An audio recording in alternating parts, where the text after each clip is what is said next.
Kung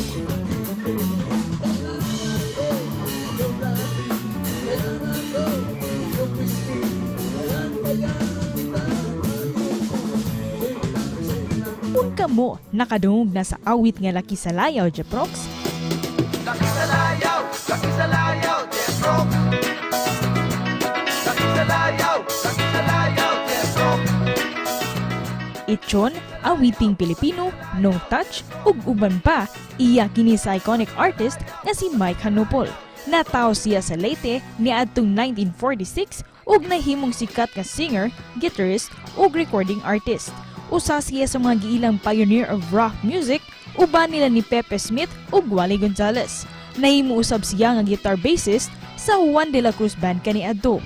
Ug sa katong mga wa pa nasayod, siya ang nakamugna sa sikat nga sinulog song nga gitawag og Sugod Na Sinulog, Kitang Tanan magpit Senyor. Sugod na sa sinulog, kitang tanan magpit Senyor. Senyor kang lolo kini. Karong buntaga, ato siya makauban sa programa dinhilang sa GMA Regional TV Live. Palaran ta mga kapuso sa programa kay karong buntaga, makauban na to Pinoy Rock Legend Mike Hanopol. Good morning Sir Mike ug welcome sa GMA Regional TV Live. Kumusta ka sir? Good morning. Mabuti. Mabuti. Sir Mike, let's talk about your career before sir. Iconic nga rock artist kaniadto 1960s, 1970s up to now. Unsa may imong gibati ani imong milestone sir nimong industriya? I don't have feeling about that. Pero hindi ako I am not against it. Apa. I'm not against it. What I'm saying is I don't really have any feeling at all. I mean, when it comes to that a topic or subject, Apa.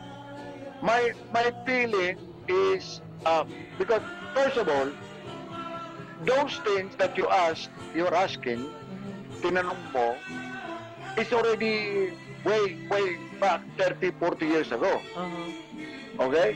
So, what I'm trying to tell you, yung kaya sinasabi ko, wala akong feeling, kasi how can I feel there's something that has not existed anymore, but naririnig ko na lang sa mga radyo, sa YouTube, whatever.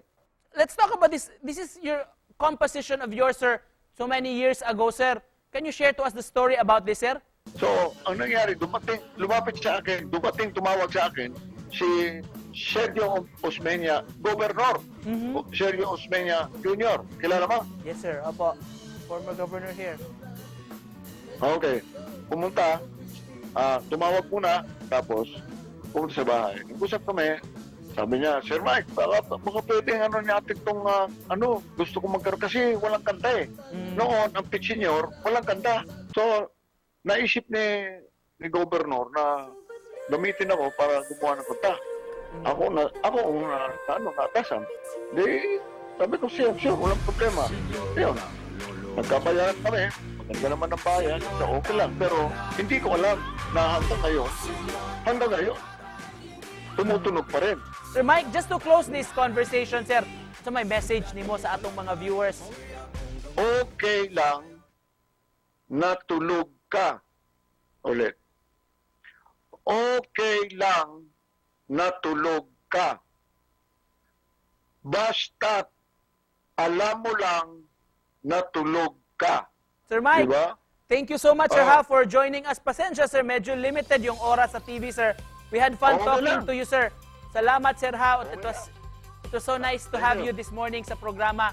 Makapuso, of course, Pinoy Rock Legend, Mike Hanopol. Salamat, Sir Mike. Ingat ka. Salamat. Thank you.